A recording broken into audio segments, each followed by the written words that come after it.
de la soldadura GEMAU. En esta segunda entrega hablaremos de los tipos de aporte o con el material que vamos a facilitar el proceso de soldadura. En este caso el proceso MIG es conocido como hilo. En la mayoría de casos también se le conoce como alambre de soldadura. Este alambre es quien nos va a facilitar el material de deposición y además va a ser quien nos facilite el encendido del arco. En este caso, el electrodo, ¿verdad? Como no siendo conocido en otros procesos de soldadura, va a ser un hilo. Puede ser que sea macizo, o sea, que sea un hilo relleno o tubular. ¿Qué es tubular? Que en el centro del hilo existe un pequeño agujero, ya sea para que facilite alguna protección o algún otro mecanismo dentro del alambre o del hilo. Existen por lo general entre 0.8 a 1.6 milímetros de diámetro, aunque los podríamos encontrar en otros tipos de calibres, más pequeños o más grandes, pero los más comunes van desde los 0.8 o 0.6 milímetros hasta el 1.6, inclusive algunas veces puede llegar hasta 2 milímetros de espesor del alambre. ¿Qué tiene que ver o en qué afecta la elección del diámetro del hilo? Muy bien, vamos a analizar qué sucede cuando se elige un hilo muy grande o un hilo muy pequeño. En este caso vamos a centrarnos en qué va a pasar, qué efecto va a tener que elijamos un diámetro muy grande. ¿Qué va a suceder? Que cuando elegimos un diámetro muy grande, también se necesita una potencia más alta para poder fundirlo, debido a que tenemos una mayor cantidad de material que se tiene que fundir en el punto de fusión. ¿Qué causas puede llevar esto? Que al necesitar tanta energía para poder fundir este espesor más grande, también se produce una mayor cantidad de calor, teniendo como consecuencia que en materiales delgados los va a fundir. Entonces podría dar como resultado que se perfore la pieza. La ventaja que va a tener es que nos va a permitir soldar materiales de un espesor mayor, debido a que va a tener una mayor penetración y nos va a permitir soldar aberturas o uniones más grandes. Ahora bien, por el contrario, ¿qué sucede si elegimos un diámetro muy pequeño? Entonces, este diámetro pequeño va a exigir que tengamos una potencia baja, porque él se va a fundir a una más baja temperatura y va a necesitar menos cantidad de calor para empezar a hacer el depósito. Esto trae como consecuencia que si es un material muy grueso, pues no lo va a atravesar. En cambio, va a traer la ventaja de que si es un material delgado, pues no lo va a poder fundir. ¿Y qué va a dar como resultado? Que podamos generar con mayor eficacia las soldaduras en materiales pequeños. Eso sería la elección con respecto a qué diámetro vamos a utilizar, si un diámetro pequeño o un diámetro grande. El diámetro pequeño va a ser para materiales delgados y el diámetro grande para materiales gruesos. Este material, por lo general, la presentación más común va a ser en bobinas. Vienen enrollados de diferentes tamaños y se venden por peso. Este hilo, por lo general, siempre viene recubierto de cobre.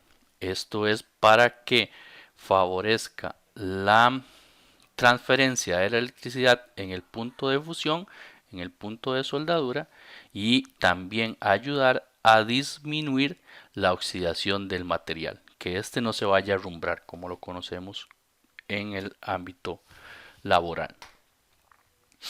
En este momento vamos a ver una pequeña ejemplificación de cómo la AWS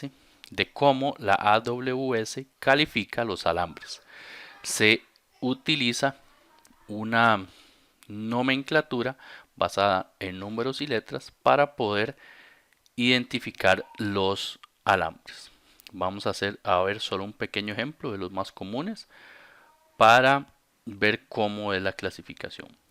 En este caso vamos a utilizar como ejemplo su composición química y sus características mecánicas para poder analizar algunos ejemplos. En este caso vemos cuál es la característica más común de una clasificación de AWS para un electrodo MIC. En este caso podemos observar la clasificación, que es esta de aquí. Muy bien.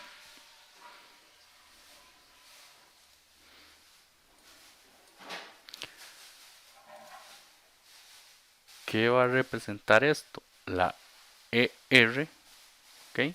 Va a significar que es un electrodo o que es una varilla con la que vamos a soldar, ¿ok? En este caso, R nos va a representar, que en inglés es rod, nos va a representar que es una varilla, y E de electrodo, ¿ok? El 70 nos va a venir a representar la resistencia en libras por pulgada cuadrada. Esto multiplicado por 1000, ¿ok? En este caso, que es 70, lo vamos a multiplicar por 1000, ¿ok? Y vamos a obtener que en este caso tiene 70.000 libras de resistencia a la tracción por pulgada cuadrada. ¿Qué quiere decir eso? Que si esta soldadura se ve sometida a un esfuerzo, va a resistir 70.000 libras por pulgada cuadrada de resistencia a ese rompimiento. ¿Okay? La letra S nos va a indicar que es un alambre sólido. ¿Okay? En caso de no venir la S, se va a presentar una T que nos va a identificar que es tubular. ¿Recuerdan la diferencia? Este es un alambre sólido y tubular tiene un agujero por dentro que en algunos casos se utiliza para incorporar dentro del alambre un fundente. ¿Qué es este fundente o qué nos permite este fundente? Que se elimine la necesidad de utilizar gas. Entonces, dentro del electrodo viene una composición de materiales que generan una atmósfera protegida, muy similar a lo que hace el revestimiento en la varilla de soldadura por arco, muy similar a eso. ¿Ok? Y el número 6, el último número final, nos indica la composición del electrodo. ¿Okay? Este nos va a indicar cuál es su composición química.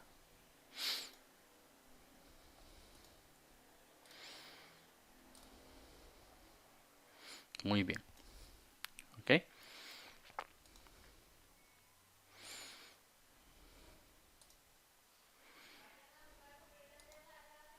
En este momento vemos un ejemplo de cuál es la clasificación general, ¿verdad? En este momento la E quiere decir que es el electrodo, el 70 quiere decir, perdón, el 7 quiere decir que es 70.000 libras por pulgada cuadrada de resistencia a la tracción, el 1 que se puede soldar en toda posición, la T que es tubular y el 1 la protección o composición química. ¿Okay? En este otro ejemplo vemos que es un electrodo que tiene igual 70.000 libras de resistencia a la tracción y 0 nos indica que es posición plana y horizontal. La T nos vuelve a indicar que es tubular y 4 la composición química. En este caso vemos el ejemplo más común de una representación de un alambre para soldadura MIG. En este caso la E, ¿verdad? Que es un electrodo y rod que es varilla. En este caso el 7 nos va a representar la resistencia a la tracción y el 0 la posición a soldar. ¿Okay? El S nos identifica que es un alambre sólido. ¿Okay? Y 6 la composición química del depósito, ¿verdad? Eso es lo que estuvimos viendo en la diapositiva pasada. Este es otro ejemplo, este es muy común, se utiliza mucho para aceros inoxidables y la nomenclatura es ER308L. Esta es una nomenclatura especial que se utiliza para identificar este tipo de alambre para aceros inoxidables.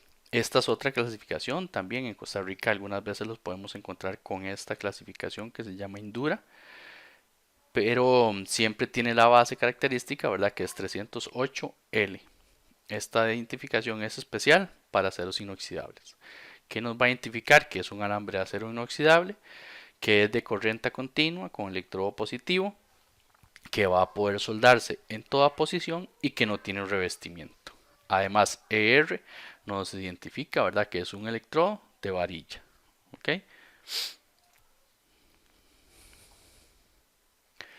Este alambre está diseñado para cumplir con los requisitos que se necesitan para poder soldar con el proceso MIG y TIG en los aceros inoxidables. ¿Ok? En este caso, con nuestro proceso MIG, este es el alambre que vamos a necesitar si vamos a soldar con acero inoxidable. Este electrodo brinda un análisis químico bien equilibrado que da por resultado propiedades uniformes de metal depositado y propiedades mecánicas bien balanceadas. ¿Esto por qué se genera? Porque la composición del electrodo va a ser muy similar a la composición del material de depósito o el material base, generando así una homogeneidad entre los materiales que estamos uniendo. Esperemos que haya sido claro esta pequeña introducción a lo que son la nomenclatura y los materiales de aporte que se van a utilizar en el proceso. Saludos y gracias.